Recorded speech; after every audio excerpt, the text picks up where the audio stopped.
So I'm here with my good friend Eric, Hello. who is a dungeon master. Um, I I am. I It's true. I wasn't entirely sure until I saw your shirt, but yeah, I'm Well, glad that you wore your credentials. it's like when you walk into a store and they've got a name tag. I Right. want you to know up front. Hello, that's what I'm here to do. Hello, my name is I'm a dungeon master. Hello, Um, I'm here to master this dungeon. I'm also a dungeon master, the albeit a mediocre one. And so I approached my good friend Eric, the dungeon master, and said, "Hey Eric, do you want to do a podcast about game mastering tabletop RPGs?" And here we are, like 5 days later. And we both crossed our fingers and said maybe two mediocre dungeon masters will make one really good Right, podcast. exactly. Or I mean, like, as long as we make like a mediocre podcast, but like some folks hang out and get something out of it, then like I'm cool with that. Yeah. As long as Um, somebody gets something. exactly. What do you think? Let me see. Never mind. I'm gonna start ignoring my phone now. That's probably Yeah, that's what I'm trying to do as well. yeah. I just turned it upside down. Let's see. What should we talk about first? Um, let how long have you been a game master, a dungeon master? When Um, did you start doing that? I started dungeon mastering just in college, I think. Mm, I'd been playing for a little while in high school before I started dungeon master, but it was kind of just it evolved out of necessity. right. And I think a lot of people's dungeon mastering will evolve eventually out of just necessity. Like you have a group of people Same. who Yeah. want to play, Right. Yeah. and they're all like, "Well, somebody needs to learn the rules," and which we'll get into later. Yeah, but Not yeah, necessarily. because pro dungeon mastering tip number one, you're not the only one that should know the rules. No, no, yeah. Nor Um, do you need to know all of them. yeah, I barely know the rules for for like players a lot of the times. I find when I'm like playing D&D or something, and like there'll be like a player that asks me a question about like player shit, and I'm like, I don't know, that's your game, dude. Like, I know things It's about on their most. side. I know things about most of the classes, but like not all of them. But yeah, I know I'm pretty well rounded because I play in enough games and I've run enough games that I know just enough about everything to a point where I feel confident in arguing with you, even if I don't actually know if I know that rule. right, totally, absolutely, I'll fight you down for it. right. Yeah, I agree with that for sure. But And then when did you start dungeon mastering? Because oh man, so I'm a wee bab comparatively. Um, the first time I ever I wasn't even dungeon mastering. I was game mastering, which is a thing I want to get to in a sec. But the first thing I ever ran was Blades in the Dark. Um, right, okay, a couple of years ago because I saw the game and I picked it up and I read it and I thought it was awesome and I loved the system and I loved the setting, and I had friends that were interested in checking it out, but nobody who like had really the like interest or the time to run it. And I figured, well, I'm interested enough that I picked up the book and read it cover to cover, yep. and I know the setting pretty well, so I might as well. And then I started doing that, and I ran that campaign for like a year and a half or 2 years or something like that. Um, It's and good. and started this channel, and here we are.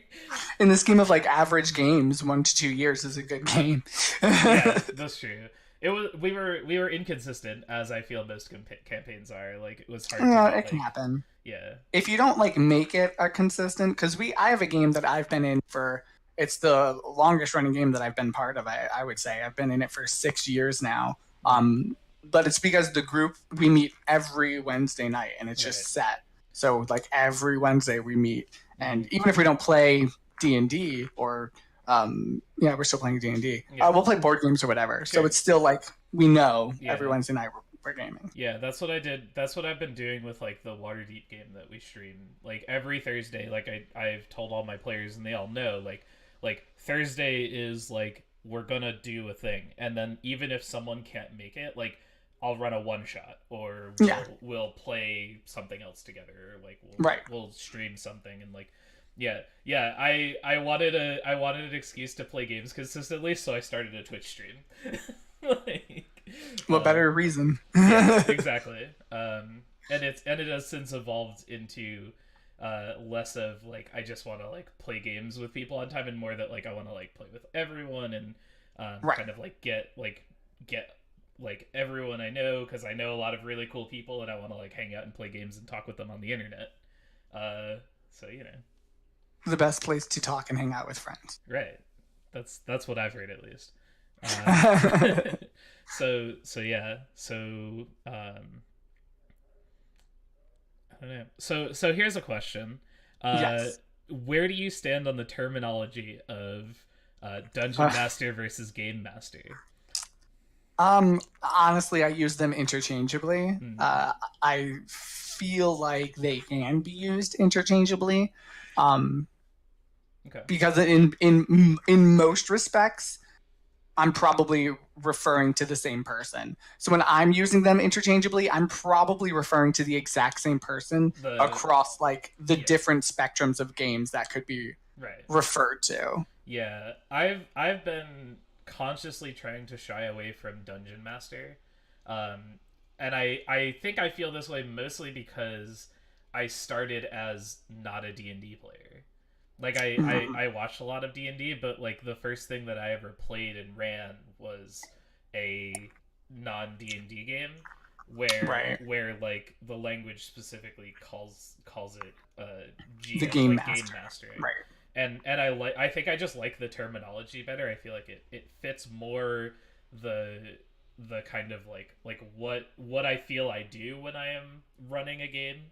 Because I've even when I play like I've been playing Waterdeep Dragon Heist, and I've been running that, and my players have been in one dungeon, and we've played I don't know, like 10 or 12 sessions or something like that. And we've been in there was exactly one time that we like needed a map, where like they were going room by room and like exploring and like dealing with all of that. So like I don't know. But I guess that's just a stylistic thing too. Yeah, to a certain extent. I don't think I've ever met somebody where, like, if I use the wrong terminology, they like were upset. Right. Like, I'm always just like, I think we all know who is being Yeah. referred to Yeah, totally. when you say dungeon master, game master. It's probably whoever's playing that one role Yeah. where you're wearing whatever Yeah. amount of hats you have to Yeah. wear. And then there are games that call it like the facilitator. That's a thing. Stars Without Numbers calls it the Space Master, because Yep. it's set in outer space. Monster of the There's some that call them the Fates. You're the Right. Fates. Yeah, Or in Monster of the Week, you're the Keeper. I'm pretty sure. oh, Yeah, Monster of the Week is like a powered by the apocalypse like style, yep, like supernatural RPG basically. right. So that's a cool one. Have you what games have you run stuff that's not D&D before? Not really. For the most part, I've run 3.5 Pathfinder, one game of Fourth for a very short amount of time. I've heard the tales of fourth edition and how we do not speak of it. I think that could be an entire episode. I think it was a necessary step to get us to where we are now, because in my humble opinion, I think 3.5 was inundated with so much that it became overcomplicated. And then fourth edition, they tried to simplify it by turning it into like a tabletop MMORPG. Yeah, like a board game, And right? yeah, kind of like a board game or like a tabletop online game with your friends. Yeah, that's what I like. My understanding of it, because I've never played any version of D&D that's not fifth. Yeah. But like my understanding was that like fourth edition was like D&D the board game. Kind of. Yeah, I've called it D&D the board game. I've called it D&D online. Yeah. Like, it's just like it feels very much like. Yeah. But I think what that gave us was their ability to then take it and bring it into a more simplified tabletop Right. version and away from the like online Yeah. MMORPG style. Yeah, that's a cool take on it. Yeah, that's like a thing that I'm interested to is just like the evolution of like the game design of these things and how Yeah. like how different things, be it D&D or something else, like like other than D&D there was like Apocalypse World was a thing, and then Yep. Apocalypse World spawned like probably like hundreds if not thousands of like hacks of it, and they were Yeah. all under the same That kind of all banner. became like decent, like good games too. Yeah, and they all kind of were under the banner of Powered by the Apocalypse. Like there was like a whole subsection of them, and it's really cool because like that's where Blades in the Dark came from, and now Blades in the Dark is now being hacked and changed around in the same way by a bunch of people, and they're all called Forged in the Dark. So it's like just That's pretty good. this iterative kind of thing that I think is I've really watched cool. a couple videos of them hacking Blades in the Dark in my process of learning how to Yeah. run Blades in the Dark. Yeah. Sorry, No. readjusting because my leg's falling asleep. No, you're good. I did the same thing like 30 seconds ago. So, yeah. But I watched some videos of them hacking or explaining the rules in hacking Right. Blades in the Dark and my process of learning it because I'd like to introduce it to my group. I think they would really like it. Hell yeah. If you ever need someone to come and and introduce it to your group, hit me up. I was thinking about it. I was like, Yeah.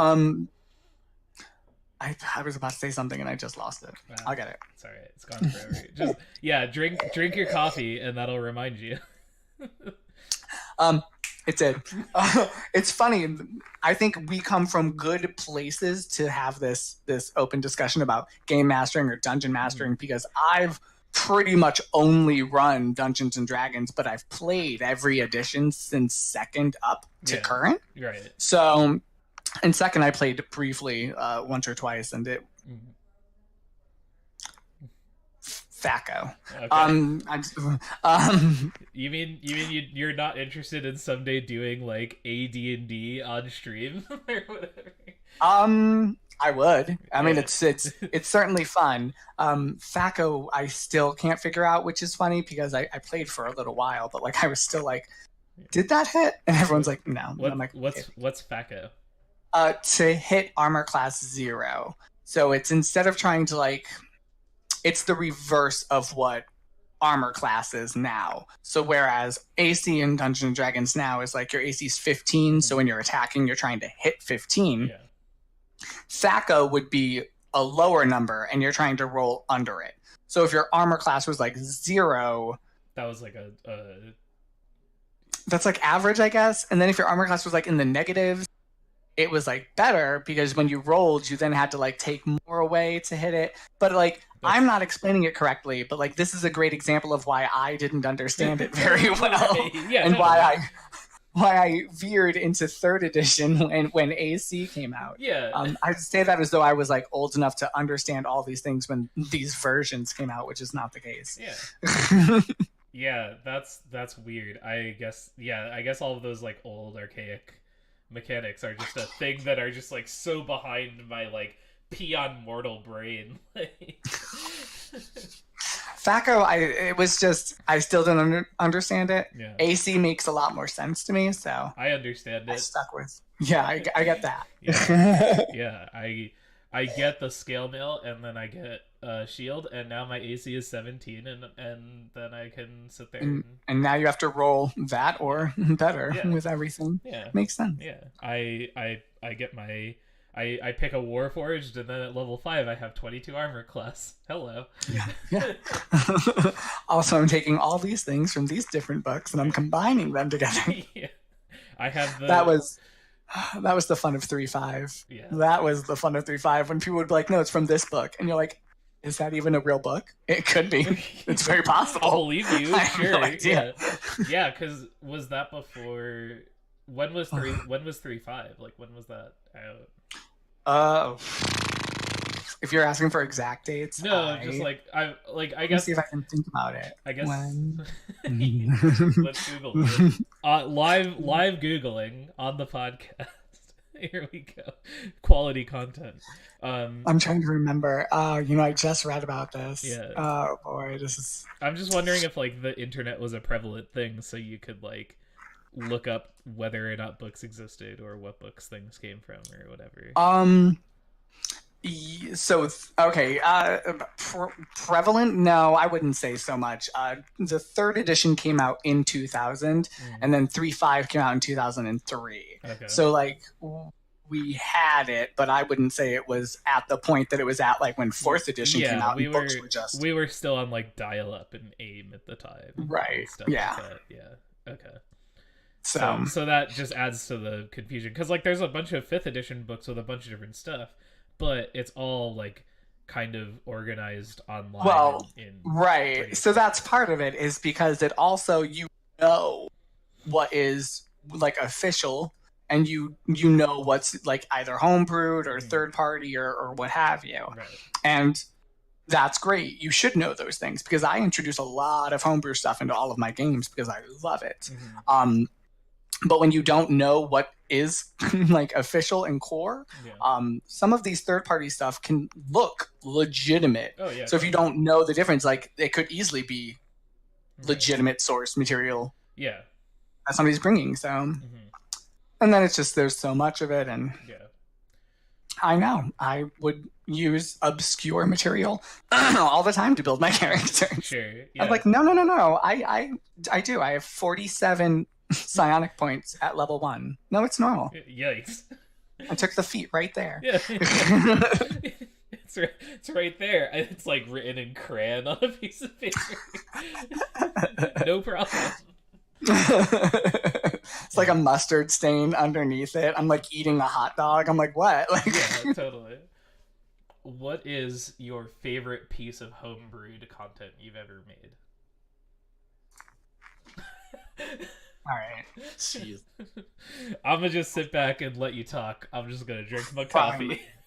Like my favorite piece of homebrewed material I've ever made? Yeah, and like I'm not saying like what was like the best design, just like what do you think was like the coolest thing you ever did? That's such a deep question. Okay, so my favorite thing that I've ever made, because I've carried it's the only thing that I've ever carried from one homebrewed world to another, just because it's going to be in every single world I make. I think I told you about my NPC, Miriam Marjorie. Oh, yeah. Yeah, she's this little old lady who's actually like a hag, but like a really powerful hag. Right. And she's just this little old woman who sells stuff. She's a little merchant, and she talks like a little old lady, and she walks around, oh, hello, how can I help you? And she's just like totally evil and like obnoxiously powerful. And I just love it. That's awesome. Yeah. I don't. And then, do you mix homebrew material into Blades in the Dark when you want to? Now, again, I don't know much about Blades in the Dark as far as DMing it. Yeah. Is because of the difference between like Blades in the Dark. There's one book versus for D&D 5th edition. You've got already like 15 or something. Yeah. Is there such a thing as like homebrewed material in Blades in the Dark, or is everything kind of homebrew? Material, bunny ears. Yeah, it's a little bit different because like I wouldn't call material that I make up and stick into Blades in the Dark like homebrew, because it's all within the confines of the system. Like if I we're having this conversation literally a day early because you're probably going to see a thing that I made for Blades in the Dark tomorrow when you're in our game. You know, but and like so the next time we do this we can like talk more about what that actually is. Right, this will be awesome. I'm gonna take a note about that. Yeah. I take notes. This is the only way. I'm ADD. Don't. And the reason I tell you about it is because like you're probably gonna it's a thing you're going to find out within like the first like 10-15 minutes of play tomorrow, right? Okay. Like and I'm sure that like based off of just that you like already have an idea of like what it is or where it is or where you'll find it or whatever. I'm sure. Based on like I think I kind of already know. Yeah. So like everything that I put in the game, or every item that I like come up with, or narrative beat, is all kind of within the confines of the game. Like all of the NPCs that you guys have met so far are like NPCs that are in the book. Right. And Okay. they're not like defined as like real, like they're not like, here's Jaren the blue coat, and he, like, this is him and this is his motivation or whatever. That's not all defined in the book. Right. It's just so like your spider friend is friends with Jaren the blue coat, and Jaren the blue coat has been in both of my campaigns. And I've kind of like made him the same character, because I have this weird little like headcanon that like every Blades game that I run is kind of in the same world, in same, the same universe. yeah. Yeah. Oh, Um, absolutely. though the it'll be interesting to see where our game goes, because right now, like, it could still canonically be in the same universe as like other things that I've run, but like in the past. And as we get a few more thing at like a few more sessions in and things start to happen, I'll be able to explain why a little bit more. Sweet. But like, I think the like biggest piece of like homebrew thing that I've ever done in Blades was, I made a gang war scenario.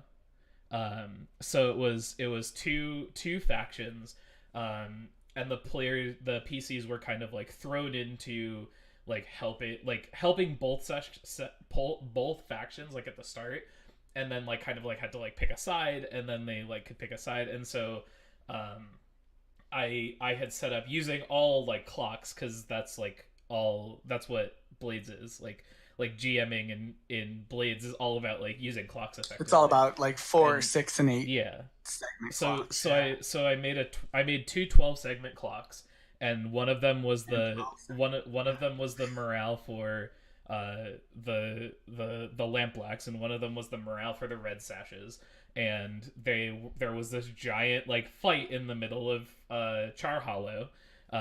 It was just a big gang fight full of like, forces. And then I had separate clocks that represented my Lyra Clave, who's the leader of the Red Sashes, and Bajra Bash, who's the leader of the Lamp Blacks. And like you could, and then the players could act on either advancing or decreasing the clocks either way, and then Right. whichever clock like emptied first, because I had the clocks full because they're like full of morale. And then as the players like dealt damage to the, like, in the thing, they would decrease the clocks. And then Right. I had made like Bajra has like this like special ability because of a thing I'm not going to tell you because it might come up in our game. And so like if his clock dipped below half, then like he would do this. He would like do whatever he was doing. And Do this thing. Yeah. same with my Lyra. Like she had like this whole thing, and like and all this different stuff. And that was like kind of cool and fun, and ended up like, because it was a defined enough scenario, and I kind of explained it to my players at the start. But it's like very different from like what a normal score is in Blades. And it kind of just became like I explained the rules to them, and then they like then had the freedom to kind of do whatever they wanted. And like one of them was like, I'm just gonna go like cower and hide up on this roof, but like I'm gonna like make these rolls to try to like do this stuff and like help how they would help. And it felt kind of like a big long extended skill challenge from like D&D, which is Nice. one of my favorite things in D&D. Is I love doing Yeah. skill challenges. Me too. And so yeah, like that was a long roundabout answer, but like that's like the most homebrewing I feel I've ever done in Okay. in Blades, is like the scenario and encounter designs. Or like every once in a while I'll be like, man, it'd be cool if there was like an item that did this. I guess I could just make an item that does that, or like Yeah. different things like that. That's all homebrew really is you're Mhm. just like, man, I want an item that does this. Yeah. Okay. There It, it is. if I recall correctly, and this was like years ago, like when you and I first started talking about D&D, um, you asked me about, you were like, what are some like super powerful artifacts? because you were designing these like really powerful artifacts in your world, and you're like, what are some like crazy powerful like world breaking things that these artifacts could do or whatever, and we like talked about that very briefly. I never ended up actually making them. That game never.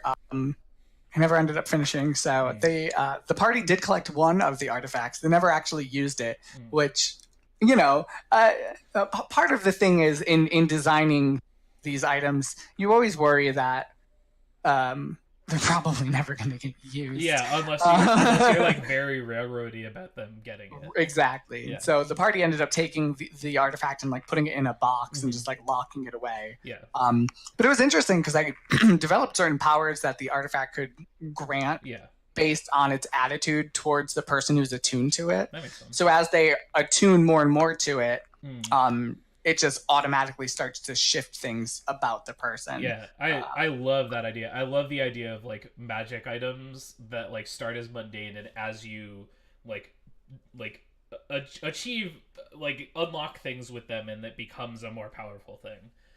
I've always viewed artifacts as being those types of items that just obtaining it wouldn't necessarily be enough to unlock it. Right. And 5th edition did a lot with introducing things like tuning items to you, and certain items have specific requirements to attune them to the player, which I think makes sense for things that are world-breaking artifact level items. Yeah, even for just regular magic items, like it makes sense that there are things that like only a cleric can attune to this, or like only a we got like a staff of like vampirism in our Strahd game, and it was like only like druids, clerics, wizards, sorcerers, or whatever. And it's like, yeah, that makes sense. I don't think our paladin it would make sense for a paladin to be able to just like walk around with this like evil druidic staff, like just like, here we go, guys.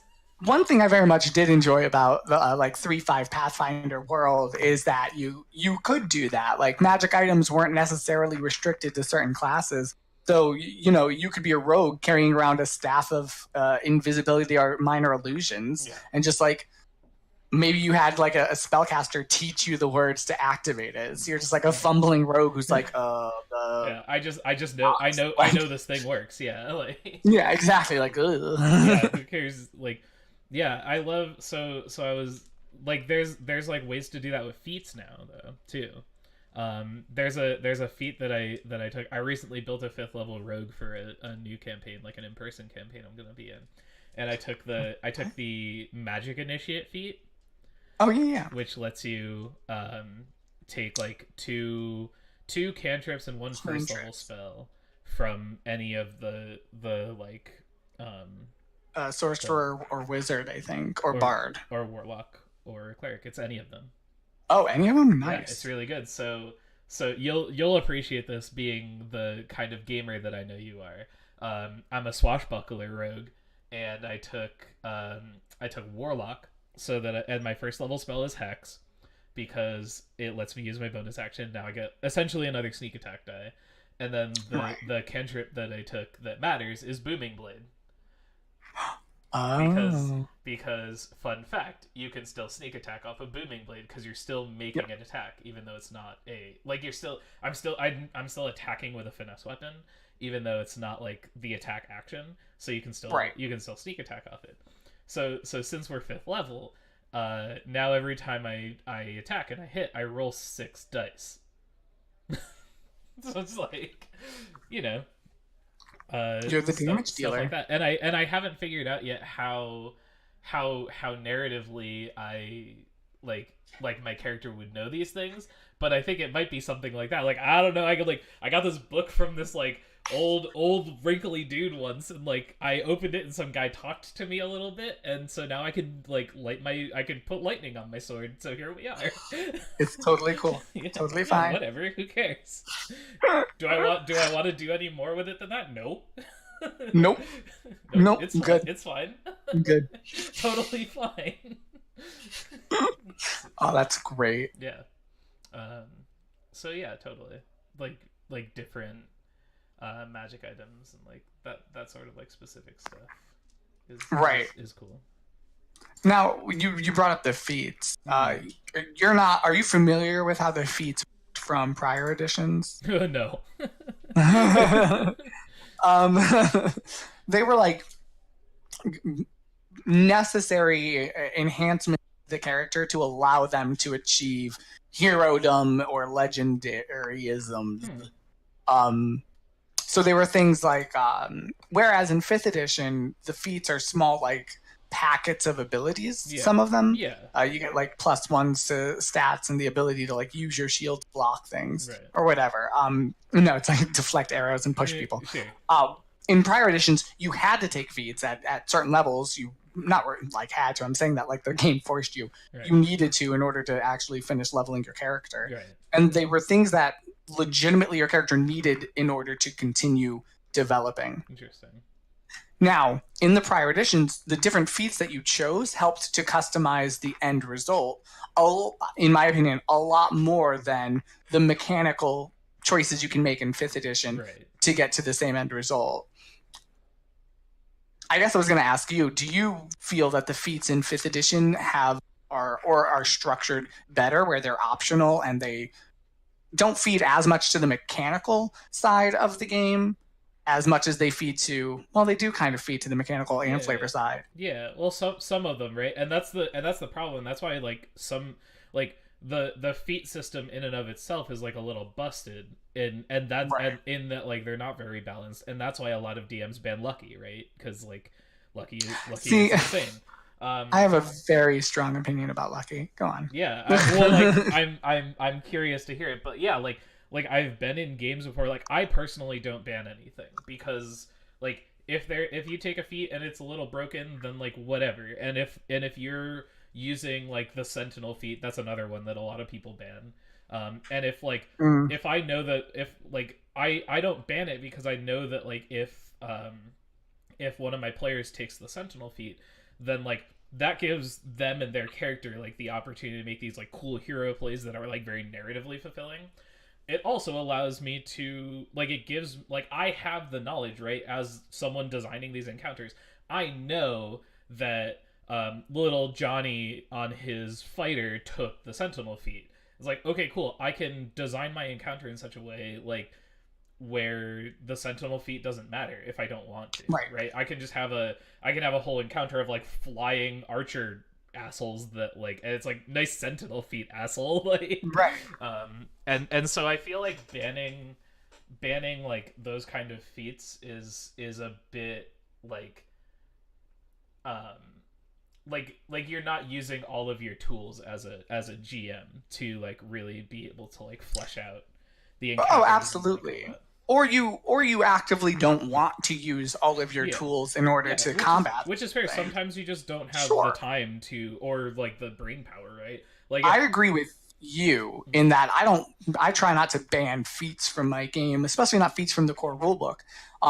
If one of my players takes Lucky, that's fine. The game that I'm starting to build up, I have a player that just took Lucky. So that, which is fine because it's a feat that's in there and it doesn't really matter. In the feat for Lucky, it actually says if somebody else has Lucky, they can use their Lucky points to like negate yours. So in like larger scale combats where the players are facing like bigger, tougher enemies, I just make sure one or two of them also have the Lucky feat, just so that in that one combat, the Lucky feat isn't making the difference. That's very cool. I had no idea that that's a thing. I kind of love that. That's amazing. Yeah. So, and it's not going to be every combat because I agree with you. That Lucky feat is giving the player the ability to do something that makes them feel like their character super boss and superhero, and that's exactly what they should feel like in 90% of the encounters.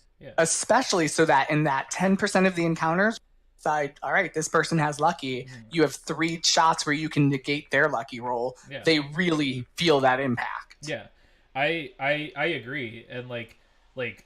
At least I think that's how the feat works. I'll have to double check it, but I've been using it that way, and if not, you can either re-roll any die that you like, any d20, or you can make someone else re-roll. Right, and I think if one person has Lucky and another person has Lucky, if one uses it, another one can create that one. And then this one can just use another point to like do it again. Yeah, totally. But it's like, you both only have 3 points. Right. And it also gives you the ability, not even like, so like, I think I would do, like if I were doing an encounter like that, where I had something that had lucky and my players didn't, I might not necessarily negate their luckies, but like you bet your ass I'll use lucky to like hit them. Oh, absolutely. That sort of shit. Absolutely. Like, hell yeah, that's awesome. Yeah, I didn't Oh realize yeah, you that. use it to your advantage, Yeah. 100%. Yeah. Yeah, so that's my thing. I agree with you. Whatever my players want to take, if as long as it's not balancing the party or offsetting the balance of the party, Right. I'm not really worried about the balance of the world because I have control over that. Exactly. So I can make sure the world is balanced as long as our paladin doesn't have an AC of 37, Right. dishing out 87 damage at level 2, Right. while everybody else is like stabbing things with sporks still. Like, that's my concern. But that's also like a thing that's kind of like built into the game in a way too, where like the martial classes are like very good early on, but like don't scale as well. Absolutely. Like the casters are like very limited, but then like are basically demigods by like 10th level. It's why I argue that games should always start at lower level, that you should try to start your games lower levels and then expand to the higher levels. Because if you're starting at level 10 or level 8 and going up, you're giving your spell, like the spellcasters are already set on their own, and they're just going to continue to outweigh everyone else later on. Even in 5th edition, you don't really see, as I don't want to say nerfed, but as balanced as they've become, you really don't see them actually scale exactly. Right. Yeah, totally. Yeah, I don't usually like starting at levels higher than like 3rd unless I know everyone's on board. And we've discussed this before too about like starting at 5th level, and even at 5th level, if someone is like, if like you have like one person who's like newer to the game, or if you have one person who's like never played at 5th level before, that can like be a real drag on the combat, which is like not saying anything against that player, absolutely not, but like 5th level combat's really complicated if you've never done it before. Like, shit, dude. You start getting your second actions and stuff like that. Martial classes do. Yeah, totally. And like spell slots, like having like access to like all the different spell slots, and like I have in our Strahd game, we're 7th level now, and like I'm a 7th level cleric. Do you know like how much I agonize over my spell list every long rest? I believe it. I'm just like, fuck, man. Oh yeah. And it was the, I don't want to say worse, I'm always like worse, but it's very similar in Pathfinder 3.5 if you're a wizard or a cleric, where you have to, well, not necessarily a cleric, but where you're preparing every spell you've got to go out for the day. Yeah, exactly. You're playing another, like, there's another management game. It's just like inventory management plus resource management plus more resource management plus which there are people that fucking love that shit. Like I don't get me wrong, I love my 7th level cleric because I love that I can, like, regardless of what, like, if I have an idea of what we're doing or where we're going or what we're going to be getting into, I can cover for all of the weaknesses of my party. Like I can make sure that I like take like cure wounds and healing word, or I can be like, oh, like I don't think I need cure wounds because I'm not going to be in melee that often, so I'll just like chill. But I'm also I'm a trickery cleric, so I can like fucking invoke duplicity, cure wounds, like pat my paladin on the ass with my illusion, and do all that shit. So so it's a good class. It's a fun class. Yeah. And I love that kind of choice and that kind of customization and being able to like min max my action economy to the best of my abilities. I also understand the people that don't want to like fucking deal with that shit because like, that's kind of the question. Like, how much of a resource management game do you want to play? Right. Yeah, and most of the time, especially in D&D, like when I'm running the game, there's not like I tell my players like I don't track eras.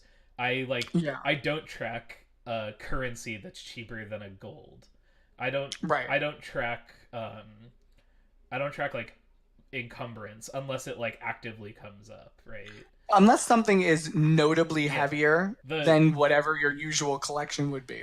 We had our first instance of encumbrance coming up in the history of this whole channel the last time we played Curse of Strahd. Oh, really? Because in Curse of Strahd, there's a like basically you get this opportunity to go to Strahd's castle like before the final fight, like essentially, and he has a dragon skull in there.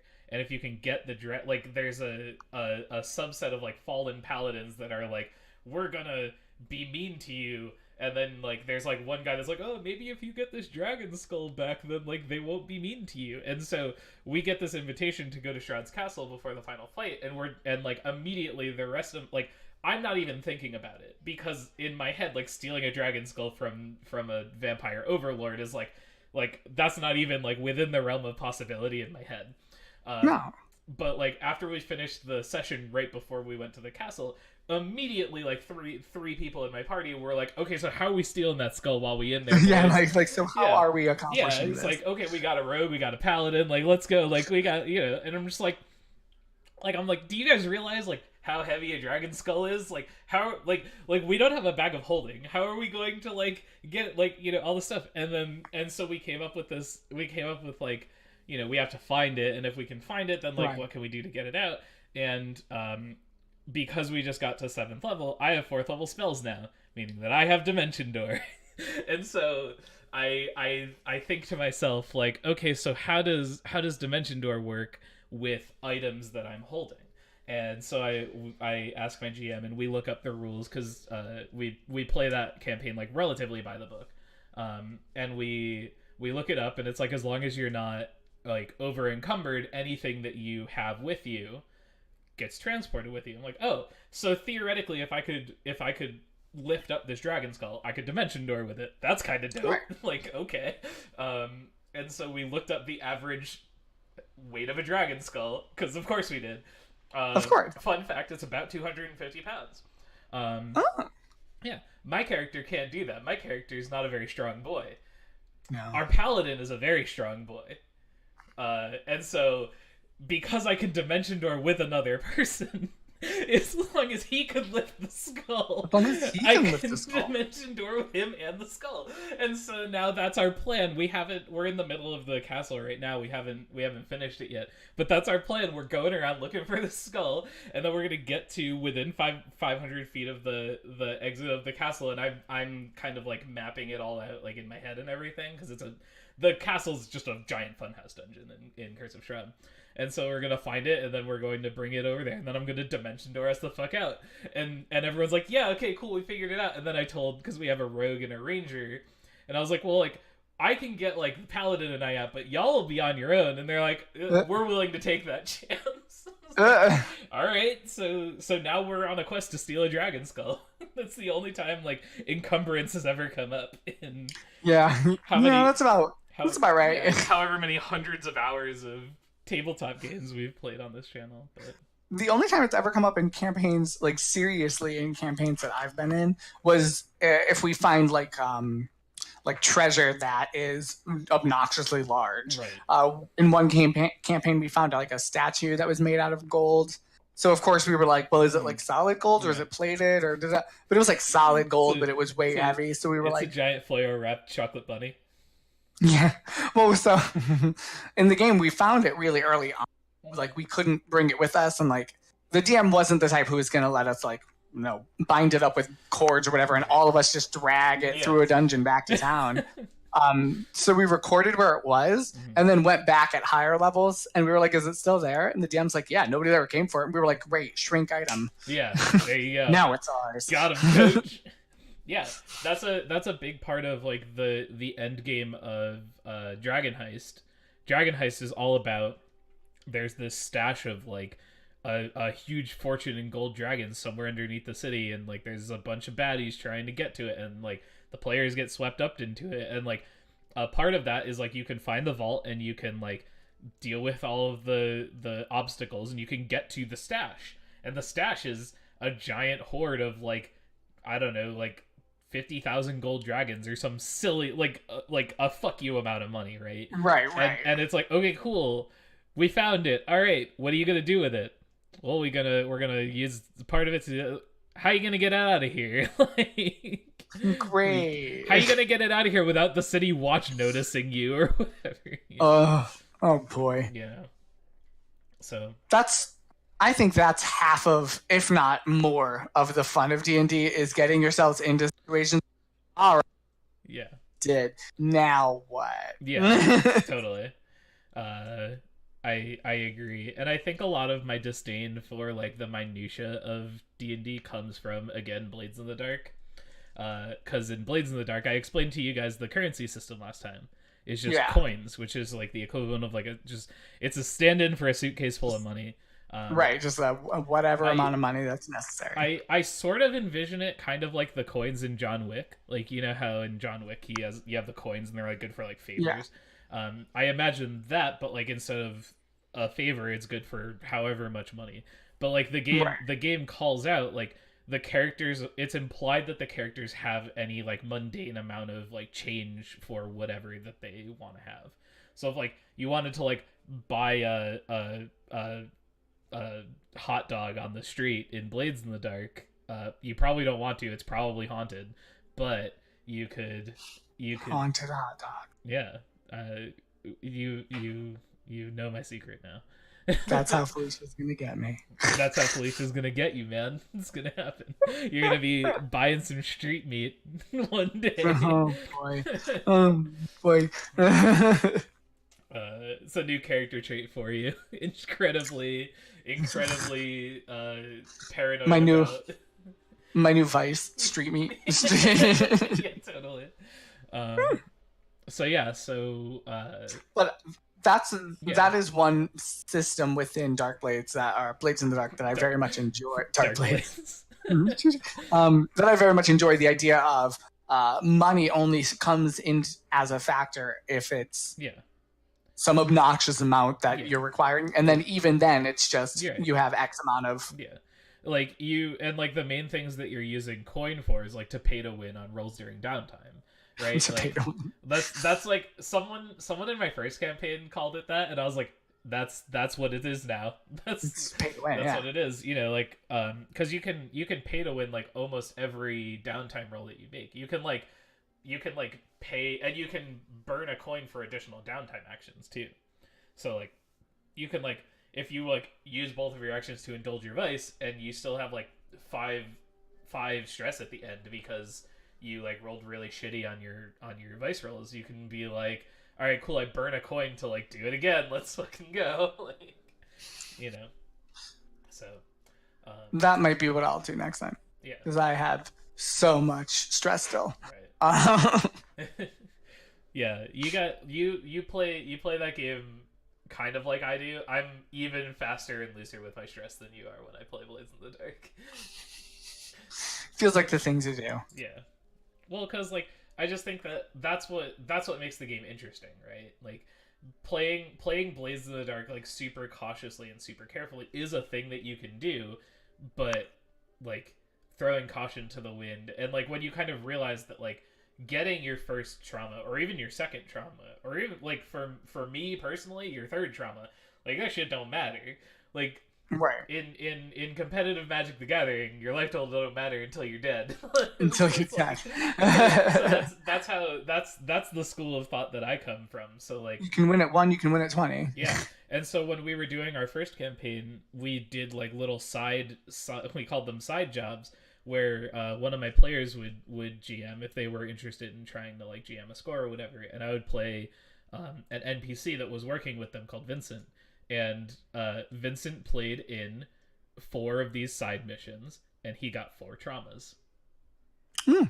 1 per session, because that's what I did. You just stretched yourself out to make sure that everybody got out safe. Yeah, I just drew all of the like narrative aggro, right? Because there's no like threat or like because there's no combat. Right. But I would position myself and do things so that it would look like I was like masterminding things, or I was like so that you would always be the target. Yeah, and then I would be like, okay, cool, I trauma out. All right, John, how do I get out of this? Like, let's talk about it. Because you get out of this whatever the situation is with your trauma. You don't like die. Right. You reappear with the trauma afterwards. Yeah. So like one time it was like I like went to jail. Like I just got arrested and I came out. One time I like got caught by a rival gang and got like beat the fuck up and left for dead in an alley, but like survive, you know, like that sort of stuff. And that like Right, yeah. that traumatizes you. Run of the mill. I mean that was yeah. Undercity, underworld. Yeah, and like Criminal villainy. that poor character. Like I loved Vincent. He was like one of my favorite NPCs that I've ever played. He was like an ex Blades in the Dark PC who like he was out of the game, and then he like got into meeting the PCs, and like they kind of like roped him back in. They sucked him back in. Yeah, and so like I had these whole like I had all these scenes with him where it's like he goes home. And like one of the big reveals, because I made his vice obligation, because he had a family, and so his obligation was like spending time with his family. So like the first time that they saw him like indulge his vice was I like wove together this whole like scene of like him like ducking through alleys and like doing all this shifty shit to like get to a place, and he like gets to an apartment like far out of the way, and he like knocks on the door and he opens it up and like a kid jumps into his arms, like that kind of thing. And like some of my players from that game was like I'll never forget like that scene was just like so like it gives you an idea of like the scope, because like Blades in the Dark is so much about just like being like a fucked up criminal, and like right. You know, like everyone's inherent vices like alcohol, drugs, all that, and it's like right. Like you kind of like understand, like the character felt more real because there was that behind it. But then like also he like puts his kids to bed and he like kisses his wife as she goes to bed, and then he like goes into his office and he like pulls up a hidden tile where he like opens up a briefcase and there's all of his gear right there, and you think, you know. Those are good characters. I like characters that feel like they have more of a three dimension of full roundness to them. Like there's something that's going on in their lives when they're not active. Yeah. In downtime or what have you. Yeah, that's like a lot of the Forgotten Realms PCs feel that way. It's yeah. Like they like Waterdeep has a lot of, Dragon Heist has a lot of like NPCs in it, and like my understanding of most of them, and I've been trying to like to kind of show a little bit of depth to them, but most of them, because there are a lot of them, are just like when they're not interacting with the players, they're like at the yawning portal, right, like, putzing around drinking. Here we go. Right. A lot of the styles of campaign design that I've been following is like creating an entire campaign as though there's no party. So it's just like the villain just like setting their goals in motion and completing them. Yeah. And then redesigning as your players go through and do certain things. Yeah, that's like I think that's an Apocalypse World thing in like the prep. Is like what does your world look like if the PCs don't do anything for a decade? Right. Like, that's like a question that I don't remember exactly what it's from, but I like saw Adam Coble talk about it during a GM prep stream that I was watching one time, and now I do that all the time because I'm like, that's such a good like leading question. You know? It's a very that helps you design a linear game without it being a railroad. Yeah. Because you can use just your timeline of the plot basically to redesign as the players go through. It makes sense. Yeah, totally. He's really, really good. I should watch more videos. You recommended him before. Yeah, he's like definitely my biggest influence, like by a fairly large margin, in terms of just like people that I've watched that have like inspired me to like even just get started, right, and like and go from there. He's just like a super cool, like super smart, creative dude, and like his homebrewed like Dungeons and Dragons world is like my favorite campaign setting. It's really cool. This shirt is from a Stars Without Number game that he runs. Like, oh, nice. Yeah, so these are all the different like noble houses. They're all their symbols. Oh, that's so cool. Yeah. Mine's. Yeah. Yeah. Well, so that big that's like another question is like, do you have any influence or any like big influences on you like as a player, as a GM? I got into this originally because I was like watching streams and stuff like that, so I can point to a lot of different individuals and games and campaigns and moments from campaigns that have like really inspired me to do what I do. Right.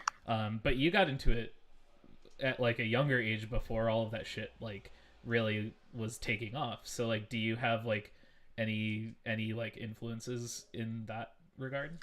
Not from the get go. At the start of it, and we talked about this a little bit. At the start of it, it was kind of a necessity step up thing, and it kind of just came out of, for me personally, everything I wanted to do wasn't in a book. Like I was just like, oh, could I? Like at the time, if you wanted to become a lich, there was no written instructions for doing that. Yeah. So like, I was like, I'd still like to do that. Can I do it? And the DM would always say, or the DM that I had at the time would say no, because it's not in a book. And if it's not in a book, you physically can't do it. So there's all sorts of stuff that, because it's not in a book for the players, they were not ever able to actually access. Right. And I always just felt like... That's kind of boring. Kind of. Like, you're sitting with a group of friends, like, the only actual limitation is whatever imagination you come up with. Yeah. So... Yeah. Do I know how how a player could become a lich off the top of my head? No. Could I make it up? Absolutely. I was gonna say I know like 4 different ways, just from the different styles that I went through trying to explain. Like I'm like I could do this, and this. If anyone in my games ever wants to become a lich, I'll text you. Perfect. Please do. But yeah, so that's kind of that. What got me into being a dungeon master. As far as current influences, honestly, the biggest one for me, for whatever reason, have you seen Harmon Quest? I haven't, but I know of it. Yeah. Spencer from Harmon Quest is so his style is funny, first of all. Like the way that he explains things, it's very like announcy, like next time on Harmon Quest. Like it's very, very funny. Yeah. And then just the way that anything that the players want to do, he's willing to say, yes, you can do that. Like, let's figure out how to do that. Yeah. I think that's a style of DMing that every DM should do. I think anytime a player wants to do something, the first instinct should always be, sure. Mm-hmm. And then, like, figure it out. Because sometimes they want to do weird stuff that you're like, hold on. Yeah. The first time I ever had that kind of moment was in my first Blades game. My friend John was playing the weird whisper of the group, like you are now. And one of the first things he asked me is, like, I've told you about, like, the lightning barrier that protects the whole city. And he was like, is it possible for me to destroy the lightning barrier? And I was like, right now, no. In, like, several sessions of, like, prepping and learning and all of that, like, absolutely, sure. And, like, we never got to it, but every once in a while he'd, like, work towards it, and it was, like, multiple long-term projects. Right, it was, right. But, like, and like, when I agreed to that, like, did I know how he was going to take down the lightning barrier? No. But, like, I don't now that I've like said yes, it's possible. Now I have however many sessions I want to give him. Oh yeah. And I can make that as long of a process as I fucking want it to be, right? Like, yeah, if we're still playing 50 sessions in, like, sure, all right, this is how you do it, bud. Like... Yeah, exactly. I think one big thing that a lot of DMs are held back by is the fear that you have to, if you're going to say yes to somebody, you have to know how you're going to do it right then. Yeah. If players ask anything of me, if they're like, can we get this? Can we get an airship? And I'm like, well, we're playing in favorite. Yeah, sure, whatever. Like, absolutely, you can get an airship. Let's figure it out. Yeah, 100%. Yeah, you want to figure out how, like, flight works and turn a boat into a flying boat? Sure. Let's do it. Yeah, absolutely. And like, yeah, it's the most recent example of it, and it's just, like, very apparent in my mind for obvious reasons, was the carriage that you guys stole at the start. Like, oh right, like, that was never planned. I asked one of you, whoever it was, like, what you were stealing, and someone said a carriage, and I was like, all right, cool. Did I know why you were stealing the carriage or what was in it at that time? No. Do I know now? Yes. Did I know last Monday when we were doing the session where you were going to deliver it? Kinda. I have a rough idea. It's like the idea. It's a MacGuffin. It doesn't matter. It doesn't matter what it is until it matters. Until it matters. Yeah. Yeah. Absolutely. Yeah. Have you seen Spider-Man Into the Spider-Verse? I've not. No. First of all, it's a fantastic movie and you should totally I've heard so many good things about it. It's incredible for a lot of reasons, but like one of the things that he has, and like this happens in a lot of like superhero movies, is like they need to like hack into the thing and like destroy it, and so he's got like a little drive. Like the first Spider-Man has like a little flash drive that has all the stuff to like hack into the thing, and he like it ends up Miles gets it, and then he like it gets like damaged and it ends up not being able to work, and then he like meets the other Peter Parker, and he's like, oh, I got this like drive thingy, and the the older Peter Parker's like, oh, you've got a goober, and he's like, what? He's like, it's like plan like schematics or a plan or some passcodes or something, I don't know, they all kind of blend together for a while, so I just started calling them all goobers. And like that's what they call it, and that's what he calls it, and that's what it is for the rest of the movie. Like all the different versions of Spider-Man, I'll call it a goober. Just like that's amazing. Yeah, exactly. So yep, it's good. So yeah, good times though. Good times had by all. Yeah, totally. We've been talking for like an hour. Is there anything else that we should talk about, or anything that you think would be interesting to talk about? I think we touched on most of our basic topics. Yeah. Has anything cool happened in any of your campaigns recently? Anything cool happened in any of my campaigns recently? No. I'm just kidding. Not recently, just because I haven't been DMing a game in a while, or GMing any games in a while. Yeah. But I did have one game once where, did I tell you about the enchanted hallway? I don't think so. The very short hallway? No. All right, so my players are going through this dungeon. Yeah.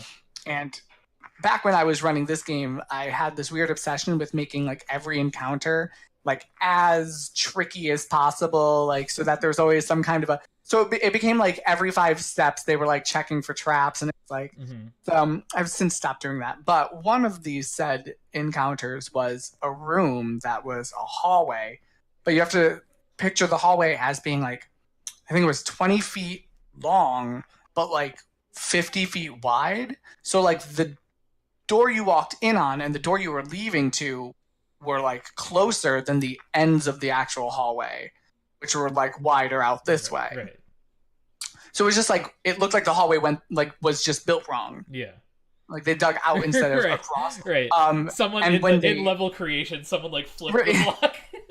And when they entered it, I said that it felt ominous to them. So like everybody stops and they're searching into that, and it's like a full 15 minutes, and then somebody's using detect magic and arcane sight or what have you, and they divine to discover that it was like an enchantment and an illusion spell to make the hallway feel ominous.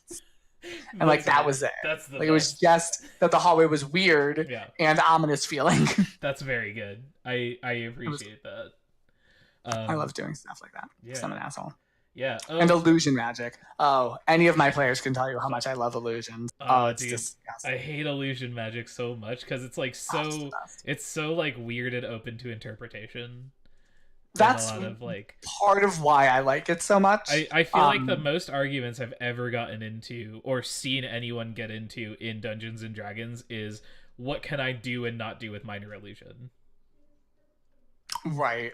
Because like, and it's like it's so not clear, at least not in my experience. And it's like okay, my player wants to do something that is like very clearly not like it's like he can do it, but it's not going to be as powerful as he thinks it is. And then like when it doesn't work the way that he wants it to, you feel like you've like screwed them over, or like whatever, or something like that. No. Yeah, I know what you mean. Illusions are one of those trickier GMing topics where it can very easily feel like you're stealing somebody's trick. Yeah, right. Or what have you. Yeah. Have you ever played? Or you've never played it? Two? Huh? Sorry, you cut out for a sec there. Oh, have you seen the Pathfinder version 2? I've watched a little bit of the playtest of it. So I think it was Pathfinder version 2 at least, Mm. where they took into illusions. I'm trying to remember exactly the order that this goes into. I think you can use divination spells to like break up illusion spells as per normal, like see invisibility breaks up invisibility and stuff like that. But if you cast the illusion spell at a higher level than the divination spell used, you don't break it. Oh, so like if you cast illusion as a 6th level spell and somebody uses a 5th level spell divination to try to like see you or whatever, they still wouldn't.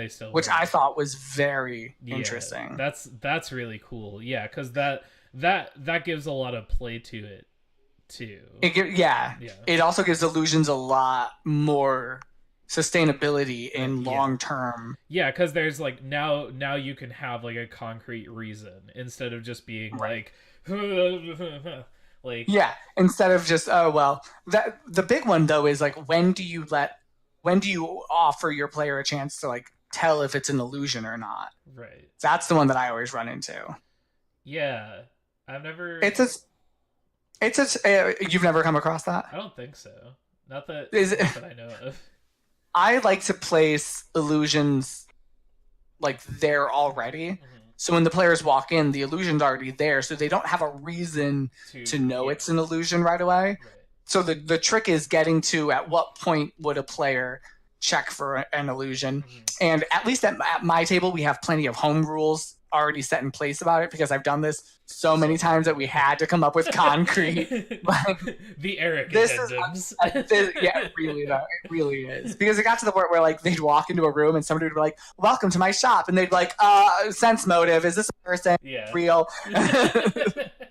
Yeah. And I'm like, yes, they're all real. Yeah, totally. Yeah, and like, do you let people find illusions when they like search for traps? Yeah. Yes, to an extent. Okay. If it depends on what the illusion is. Just like of a wall. Right. Then when they're searching for traps, I set like a separate DC for the illusions. Right. Like ability for you to see through it, and it might be more difficult than locating the actual trap. Sure. And if you don't beat that, then you set the trap off because you weren't able to see the trap under the illusion. Something like that. That's fair. Yeah, because I was gonna say like illusory wall very specifically, I can like be a rogue and say I'm gonna check for traps by like, and I like describe my character like putting my hands like running my hands on the wall. Oh, absolutely. Like so like in that case like. If it's an illusory wall and like then like I feel like the DC is the same as whatever the DC it is to determine the trap is there in the first place because of the way that the character is describing it. But like if it's like I check for traps by like looking very closely at everything, then it can be higher. The DC can be higher because you're not actually feeling around for any illusions or whatever. Oh, absolutely. Yeah. I wouldn't lower the DC if they were using their hands. I'd give them something. I think I would just make the DC the same to like so like if it's like a DC 12 investigation check, then like then it's a DC 12 investigation check, and then like if they are not using their hands or they don't describe like you know feeling along the walls specifically trying then like it's a DC 12 to know that the room is trapped. It's a DC like 16 to know that there's an illusion there. Right. That's blocking the specific. Yeah. Yeah. My problem is that when it early on, it came to like I would use an illusion to cover where the actual trap's disarm box is or whatever, and then also use an illusion to create a fake one over on this side. So then the player's like, there it is, and then they touch it, and then the trap goes off. I'm like, all right, well, I'm done being adventurous because this is bullshit. Yeah, that's pretty mean. I had one. I had one where they had to go see this crazy wizard who lived in like a tower in the middle of a lake that had like Leviathan or some kind of monster living in it. Hell yeah. And it was all like weird. It was 3 weird challenges they had to get across. So like one of them was first getting across the lake, and there were like boats with torches and stuff, but there was like a lighthouse, and the idea was like it was a pun because the lighthouse was just a lighthouse, so they could like knock it over, and it turned into a bridge. and then they and then they crossed the bridge and they came to like a door that was like shut and it had like blood smeared on it and it said you may enter, and they all like looked around and stuff and they were like, all right, well, we have to unlock the door, but it was like the door was like unlocked and there was nothing trapped about it. It was just like a spooky looking door. Yeah. And then they walked in, so they're like, all right, well, what's the third trap? And the third trick was that it was just like a room with tons of traps and a golem that was trying to kill them. And like they're just trying to just cut them all down to nothing. That's amazing. It was just like it was just terrible. Yeah, that's real good. That's fun. Yeah, cool. Oh, let me tell you about how I sequence broke Dragon Heist. Because I told you I was going to tell you about that when we recorded this. All right. So like, have you read Dragon Heist? I've read through some of it. Okay. I haven't gotten through all of it yet. Okay. Also, anyone who's watching, spoilers for the third chapter of Dragon Heist. Let me just check real quick to make sure none of my players are watching. Nope. Okay. None of my players are watching. All right. Cool. So here's what happens. So in the third chapter,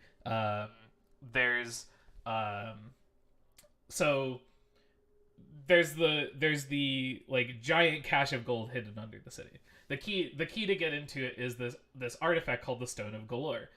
There's a gnome who has the Stone of Galore who is in the process of heading towards where the adventurers live, the PCs, to give it to them and pay them to deliver it to Daggle Neverember, who is the one who embezzled the gold in the first place. Right. And as they are getting to, so they're on their way to see the players, and they're pursued by the Zentarum. And then right outside the door of the player's house, the gnome and everyone just like get fucking fireballed and die.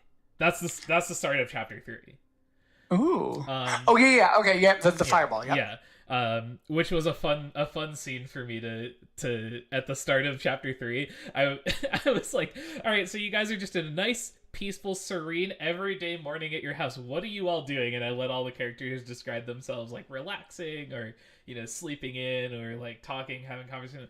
Cool. Yeah, everything's going great. And then like the title card flashes across Waterdeep Dragon Heist, and then it's like the next title card, chapter 3, Fireball.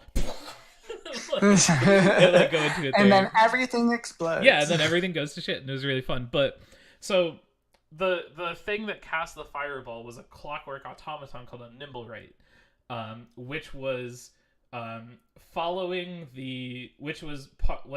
with the Zentarum, but like was trying to get the Zentarum were trying to get the Stone of Galore.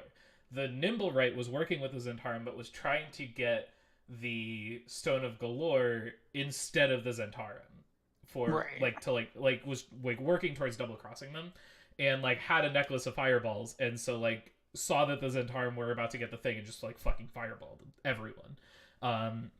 The players are supposed to find out by talking to onlookers. They're like, I saw this like strange metal puppet thing like up on the roof, and it like threw a thing and ran away, and then the fireball happened. Like there's like an NPC that's supposed to like tell them that. My players never went and talked to any of the onlookers.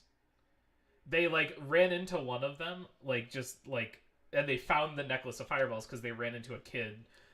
There's a kid that like finds the discarded necklace of fireballs that like it's a necklace with 3 gems in it, and one of the gems is missing, and you can kind of like figure out that that's a thing. But like if they don't find it, does the kid just keep it? Yeah. Yes. Yeah. And the kid is now rich. He was like a little 12-year-old kid. Or he like accidentally blows up his neighborhood. like at the start of like the 5th chapter, like in the fireball part duh. In the epilogue, like at the end of the session, is like as the characters, we zoom out and the camera sweeps across the city of Waterdeep, and the last thing we see is a giant fireball going off somewhere. The best slow roll. But so the players, through other means, essentially determined all of the information that they needed from like what happened with the fireball, like the whole scenario, except for the existence of this fucking Nimblewright. And I was like, like a lot of the next part of the chapter is all predicated on like kind of like them knowing, because they go to the Temple of Gond, which is like where the Nimblewright was from, and it was missing, and like then they get a Nimblewright detector and they have to like go around the city and find him and stuff. And they never talked to this like one person, and I thought this was like kind of a weird thing for it to be such an important thing, but there not being any sort of contingency for the players to find out. For the players, if they don't talk there's a bunch of contingencies for all of the other information. If they go to like the faction that they join, the faction is like, oh well, like we'll commission a cleric to go with you to the morgue and cast Speak with Dead on the victims, and like, you know, all like there's a bunch of different contingencies in play, but not for just this one thing. And so I was trying to figure it out, and I figured I would just, you know, because we were kind of coming to the end of the session, and I was like, I'll kind of like think about it and like try to figure it out, and maybe I'll have like the NPC come and talk to them or whatever. And then our gnome wizard, Badger, like as they were all kind of going to sleep, he was like, I'm just gonna go up and I'm not gonna rest yet. I'm just gonna use my gnome tinkerer like racial to craft a thing, because you can do that as a gnome. You don't have to roll. You can just like craft a little like a little wind up toy or whatever. Yeah. And he's like, I'm just gonna do that with my spare time, because Badger is really stressed out about everything that's happening, and he's just gonna, you know, so I was like, okay. So I improvised this scene where Badger hears a noise on the roof, and like Badger like goes to the window, like, and this is the player doing this. Like, I tell him that he hears this noise, and he hears it like kind of going towards the window. So he's like, okay. I go over and I like look up, and I like look up at the roof from the window, and I show them the picture of the Nimblewright, like the handout, and I say, this is what you see staring back at you. And like he like is just kind of staring back, and the Nimblewright can't talk. It communicates in sign language, which is kind of cool.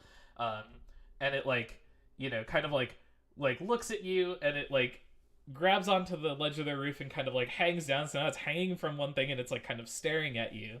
And then like, you know, like some other stuff happens, and it steals the little wind up thing that you were making, and like there's like all this other stuff that ensue, and like the players, like he wakes the players up, he's like, my thing got stolen, like, oh my god. And like the players talk about it and whatever, and then like the last scene of the session was like he goes to bed like frustrated because like the thing like very obviously got away, because I was like they're like, we go outside and look for him. I'm like, okay, cool, you guys have been talking for like 20 minutes in real time, which I assume is like 5 or 10 minutes in game. And so like it's just got a head start on you, like you just don't see it anywhere, and like, you know, they couldn't track it or anything. And so he goes to bed kind of like bummed that he's like out 10 gold, and the last thing that he sees is that like in his room is the little thing that he stole. And so now, like, even though my players didn't like interact with this NPC, but they know that the thing exists. Right. That was kind of the point of like what I was trying to do there, and like improv that, and then like I'm not quite sure how I'm going to like low key get to a point where like they can connect that to the fireball, but that was like the weird little sequence breaking like shit that I was doing the other day. Right. So I don't know. Yeah, that is kind of a funny thing in a lot of the different, especially, well, not especially for 5th edition, but really going back in any edition, there's always going to be little spots where they don't have enough contingencies for everything, and then you don't know that until you put it in front of players who are then like, we're going to come up with the one alternative that you didn't think of. Yeah, and it wasn't like, and the thing that felt weird to me about it though was that it wasn't even necessarily that it made like that there weren't enough contingencies. There just weren't any contingencies at all. Like for this one specific thing. Yeah, and it's like if the players don't like go and talk to this NPC, then like they just don't know about this like major part of the like everything that happened. Right. So like I don't know, it was just a weird little thing. That's my like fun DMing story for or whatever. For me, it's always been the same thing. It's always that my players just never collect enough information to keep the plot that I've designed going forward. Right. So I've taken to just like not hiding anything. I'm just like, here it is. You Yeah. read all of it. Right. Yeah. How much have you? How much like pre-made adventures have you run? Like out of the box? No. Oh, out of the box? Yeah. None. No. Nope. I started GMing Waterdeep because I had never done it before, and I was interested to like see how it would go. Yeah. Um, Waterdeep, that's an interesting one too, because it's not it's definitely not what I would consider like a traditional. no, you know what? adventure. You know what it is? It's fucking D&D Blades in the Dark is what it is. Kind of. Yeah. Kind of. It Yeah. is. It's fitting. Yeah, there's like a criminal plot line going around, and like the players get swept up into like all of these rival factions and rival gangs like going at it, and the players are just kind of like there. And so that I've kind of been running it like a Blades game. It doesn't feel like D&D. Players haven't, their level, they just got to third level because like they level up every time they get to a new chapter because I'm doing milestone experience, which is probably a whole other podcast episode we could talk about, is experience systems. I actually do, I do prefer milestone, but go on. Yeah. So they did that, but like we haven't fought anything in like 3 or 4 weeks now. They just haven't fought anything. Like, Right. Yeah. And I haven't read through that game. It does have a good number, though. But it's a good one. It's an interesting choice for your first campaign. Do you think it's easy to run? Do you think it's like well organized? Because like the Princes of the Apocalypse, I know there's a lot of like player created guides to help you through it, because it's like doesn't make any sense. Yeah, it's not like it's built like it's supposed to be like a linear sandbox, but like that in and of itself doesn't always play out how one hopes. Yeah, so far, like I feel like it's been pretty straightforward. I also my opinion of it might be colored because I watched Adam Koebel like run a campaign of it on the internet, which is what like inspired me to do it in the first place. Because he did a campaign with like a bunch of other people from the Roll20 channel where they started in Tomb of Annihilation. Actually, they did all of Tomb of Annihilation. Well, they did most of Tomb of Annihilation, and then they did Waterdeep, and they finished Waterdeep, and now they're in Mad Mage, and they're doing Dungeon of the Mad Mage. Nice. Yeah. So, yeah. That one looks interesting too. It's just a massive mecha dungeon. Yeah, I haven't picked it up or read it yet, but it's all in Roll20, which is cool. Oh, that is cool. And I like Roll20. And all of Waterdeep is too. Like the whole book is all digitized. All of the monsters and like the NPCs that you encounter are all statted out. They all have their own tokens and everything.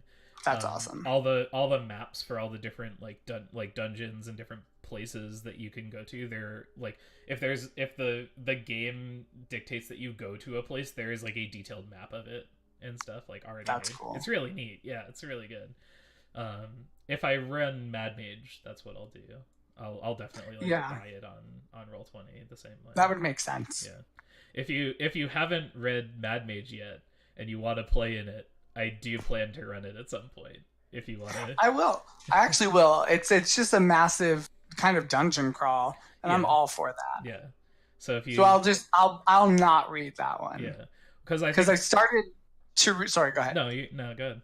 You start. I was gonna say I started to read the part of the first level, and then I stopped. So I just won't. Yeah, when we finish Dragon Heist, I think we're gonna try to go into Mad Mage, or at least like some of the players are, but some have not. Some might want to not, and so like if you want to jump in at that point and just if somebody drops out, sure. Yeah, or just jump in and we'll just have a 5-person party. I don't care. Like it's all good.